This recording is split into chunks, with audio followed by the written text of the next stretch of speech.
हाँ जी, good morning students. अज आप तुहाडे सामने लैके आए हैं पीटैट दी चाइल्ड डिवेलपमेंट एंड साइकोलॉजी का टॉपिक एक थ्योरीज ऑफ लर्निंग बहुत इंपॉर्टेंट है। किहड़ी थ्योरी किहने दित्ती है लर्निंग दी, की उहदे विच कहा गया है, की उहदे अलग अलग नाम ने, आपां सारा डिस्कस करांगे अज।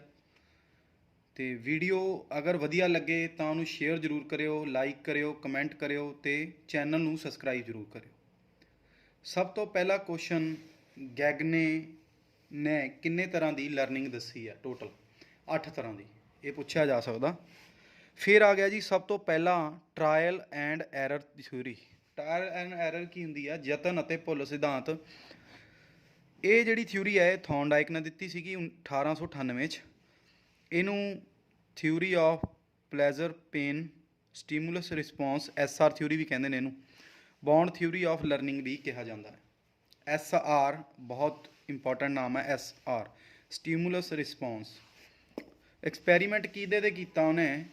एक पजल बॉक्स दे विच एक बिल्ली नूं रखिया, बक्सा लोहे दीयां सीखां दा बनिया होया सीगा, बक्से दे फर्श ते लकड़ी दा एक तख्ता लग्या होया सी जिस नूं दबाउण तो बाद वो खुलदा सी। बिल्ली भुखी रखी पूरी, भोजन जिहड़ा सीगा बाहर सीगा, बिल्ली अंदर सी। जे ਉਹਨੂੰ तख्ते ਨੂੰ दबाउंदी ਤਾਂ ही ਉਹਦਾ दरवाज़ा खुलना सी ते बिल्ली ने भोजन प्राप्त करना सी।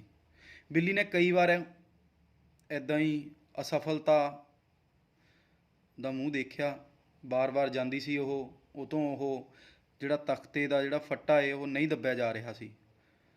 काफ़ी टाइम बाद फिर उन्हें एक बार ਉਹਦਾ पैर ਉਹਦੇ ਤੇ ਲੱਗ ਗਿਆ ਤੇ ਉਹ दरवाज़ा खुल गया।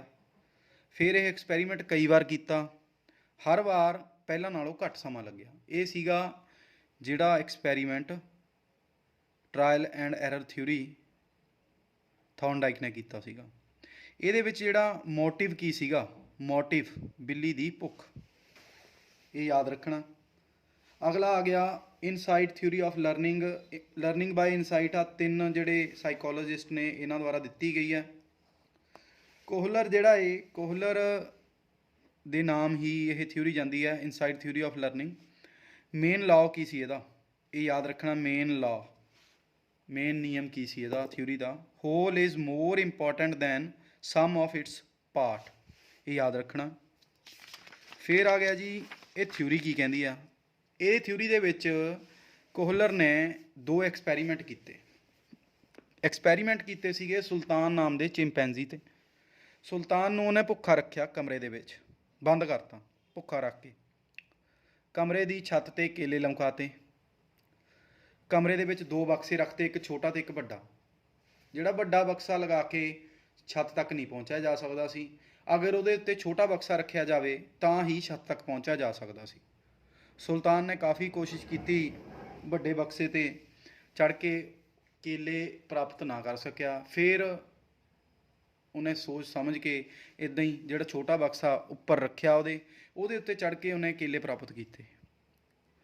फिर दूजा एक्सपैरीमेंट ये सीगा भी कमरे के बाहर कमरे के बाहर 2 सोटी जिहड़े केले सी कमरे के बाहर रखते, कमरे 'च रखतियां 2 सोटियां अलग अलग। अगर वो दोनों सोटियां नूं जोड़दा तां ही केले प्राप्त कर सकदा सी। सुल्तान ने अंत दे विच दोनों सोटियां नूं जोड़िया ते भोजन प्राप्त किया। ये उहदा एक्सपैरीमेंट सीगा। ये याद रखना चिंपैंजी का नाम की सीगा।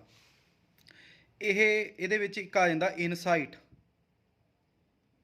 इनसाइट थ्योरी दे विच जिहड़ी फोरसाइट है वो इनकलूडिड हुंदी है। ट्रायल एंड एरर दे विच हुंदी है हिंडसाइट। ये याद रखना। इनसाइट दे विच फोरसाइट इनकलूडिड हुंदी है ते ट्रायल एंड एरर दे विच हिंडसाइट यूज हुंदी है। हुंदे की ने? फोरसाइट की हुंदा? यतन करन तो पहला टीचे नूं देखना, उहनूं कहंदे ने फोरसाइट।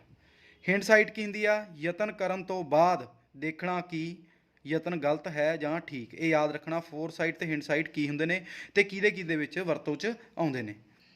फिर अगला अपना आ गया जी ऑपरेंट और इंस्ट्रूमेंटल कंडीशनिंग। ये तो पहला आपां नूं क्लासिकल कंडीशनिंग पढ़नी पऊगी। TAT ये भी बहुत वधिया क्वेश्चन है। थमैटिक एप्रीसीएशन टेस्ट। TAT ਇਹ ਫੁੱਲ ਫਾਰਮ ਪੁੱਛੀ ਜਾ ਸਕਦੀ ਹੈ, ਥੀਮੈਟਿਕ ਐਪਰੀਸੀਏਸ਼ਨ ਟੈਸਟ। ਅਗਲਾ ਆ ਗਈ ਜੀ theory classical conditioning. Classical conditioning ਨੂੰ ਐਸ ਟਾਈਪ ਵੀ ਕਹਿੰਦੇ ਨੇ, ਐਸ ਆਰ ਥਿਊਰੀ ਵੀ ਕਹਿੰਦੇ ਨੇ, ਕੰਡੀਸ਼ਨਿੰਗ ਰਿਸਪੌਂਸ ਥਿਊਰੀ ਵੀ ਕਹਿੰਦੇ ਨੇ। ਇਹ ਥਿਊਰੀ ਕਿਹਨੇ ਦਿੱਤੀ ਸੀਗੀ? ਪਾਵਲੋ ਨੇ। ਪਾਵਲੋ ਜਿਹੜਾ ਸੀਗਾ, ਉਹਨੇ ਜਿਹੜਾ ਆਪਣਾ ਐਕਸਪੈਰੀਮੈਂਟ ਕੁੱਤੇ 'ਤੇ ਕੀਤਾ ਸੀਗਾ, ਉਹਨੇ ਕੁੱਤੇ ਦੇ ਮੂੰਹ ਦੇ ਵਿੱਚ ਆਪਰੇਸ਼ਨ ਕਰਕੇ ਰਬੜ ਦੀ ਇੱਕ ਨਾਲੀ ਫਿੱਟ ਕਰਤੀ, ਜਿਸ ਰਾਹੀਂ ਉਸਦੇ ਮੂੰਹ ਵਿੱਚੋਂ ਨਿਕਲਣ ਵਾਲਾ ਜਿਹੜਾ ਸਲਾਈਵਾ ਸੀਗਾ, ਜਿਹਨੂੰ ਆਪਾਂ ਲਾਰ ਕਹਿ ਦਿੰਦੇ ਹਾਂ, ਉਹ ਇੱਕ ਬੋਤਲ ਵਿੱਚ ਇਕੱਠੀ ਕੀਤੀ ਜਾ ਸਕੇ। ਕੁਝ ਦਿਨ ਬਾਅਦ ਉਹਨੇ ਕੀ ਕੀਤਾ, ਭੋਜਨ ਦੇ ਨਾਲ ਪਹਿਲਾਂ ਤਾਂ ਭੋਜਨ ਰੱਖਦਾ ਰਿਹਾ। ਜਦੋਂ ਭੋਜਨ ਰੱਖਦਾ ਸੀ ਕੁੱਤੇ ਦੇ ਮੂੰਹ 'ਚੋਂ ਸਲਾਈਵਾ ਬਾਹਰ ਆ ਜਾਂਦਾ ਸੀ। ਫਿਰ ਕੁਝ ਦਿਨ ਬਾਅਦ ਉਹਨੇ ਭੋਜਨ ਦੇ ਨਾਲ ਘੰਟੀ ਵਜਾਣੀ ਸ਼ੁਰੂ ਕਰਤੀ, ਫਿਰ ਕੁੱਤੇ ਦੇ ਮੂੰਹ ਵਿੱਚੋਂ ਸਲਾਈਵਾ ਆਉਂਦਾ ਰਿਹਾ। ਫਿਰ ਕੁਝ ਦਿਨਾਂ ਬਾਅਦ ਉਹਨੇ ਕੀ ਕੀਤਾ, ਭੋਜਨ ਰੱਖਣਾ ਬੰਦ ਕਰਤਾ ਅਤੇ ਇਕੱਲੀ ਘੰਟੀ ਵਜਾਉਣੀ ਸ਼ੁਰੂ ਕਰਤੀ।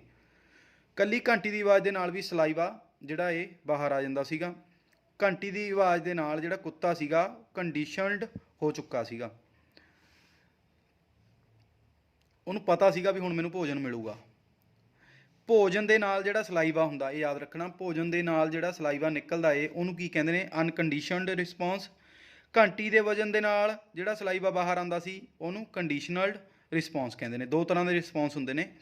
ਭੋਜਨ ਦੇ ਨਾਲ ਜਿਹੜਾ ਸਲਾਈਵਾ ਆਉਂਦਾ ਉਹਨੂੰ ਅਨਕੰਡੀਸ਼ਨਲਡ, ਅਤੇ ਘੰਟੀ ਦੇ ਵੱਜਣ ਦੇ ਨਾਲ ਉਹਨੂੰ ਕੰਡੀਸ਼ਨਲਡ। ਦੋ ਤਰ੍ਹਾਂ ਦੇ ਰਿਸਪੌਂਸ ਹੁੰਦੇ ਨੇ। ਫਿਰ ਆ ਗਈ ਓਪਰੈਂਟ ਐਂਡ ਔਰ ਇੰਸਟਰੂਮੈਂਟਲ ਕੰਡੀਸ਼ਨਿੰਗ। ਇਹ ਕਿਹਨੇ ਕੀ ਸੀਗੀ ਥਿਊਰੀ? ਦਿੱਤੀ ਸੀਗੀ ਸਕਿਨਰ ਨੇ 1904 ਦੇ ਵਿੱਚ।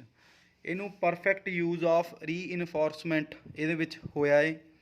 ਸਟੀਮੂਲਸ ਰਿਸਪੌਂਸ ਥਿਊਰੀ ਵੀ ਕਿਹਾ ਜਾਂਦਾ ਹੈ। ਸਟੀਮੂਲਸ ਰਿਸਪੌਂਸ ਕੱਲੀ ਨਹੀਂ, ਸਟੀਮੂਲਸ ਰਿਸਪੌਂਸ ਥਿਊਰੀ ਆਫ ਰੀਇਨਫੋਰਸਮੈਂਟ, ਇਹਨੂੰ ਆਰ ਟਾਈਪ ਵੀ ਕਹਿੰਦੇ ਨੇ। ਕਲਾਸੀਕਲ ਕੰਡੀਸ਼ਨਿੰਗ ਦੇ ਵਿੱਚ ਜਿਹੜਾ ਡੌਗ ਹੈ ਉਹਦਾ ਕੋਈ ਜ਼ਿਆਦਾ ਕੰਮ ਹੈ ਨਹੀਂ, ਬਟ ਇਹਦੇ ਵਿੱਚ ਕੀ ਹੈ, ਜਿਹੜੀ ਥਿਊਰੀ ਹੈ, ਇਸ ਥਿਊਰੀ ਦੇ ਵਿੱਚ ਐਨੀਮਲ ਦਾ ਕੋਈ ਨਾ ਕੋਈ ਕੰਮ ਜ਼ਰੂਰ ਹੈਗਾ। ਇਹ ਯਾਦ ਰੱਖਣਾ, ਇਹ ਇੱਕ ਰਿਜ਼ਲਟ ਹੀ ਹੈ। ਰਿਸਪੌਂਸ, ਰੀਇਨਫੋਰਸਮੈਂਟ, ਰੈਪੀਟੇਸ਼ਨ ਯਾਦ ਰੱਖਣਾ।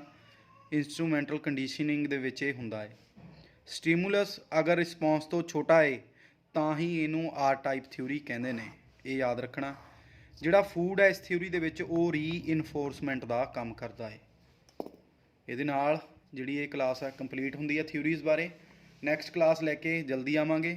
ਅਗਰ ਵੀਡੀਓ ਵਧੀਆ ਲੱਗੇ ਤਾਂ ਇਹਨੂੰ ਸ਼ੇਅਰ ਕਰਿਓ, ਲਾਈਕ ਕਰਿਓ ਅਤੇ ਚੈਨਲ ਨੂੰ ਸਬਸਕ੍ਰਾਈਬ ਕਰਿਓ। Thank you, bye.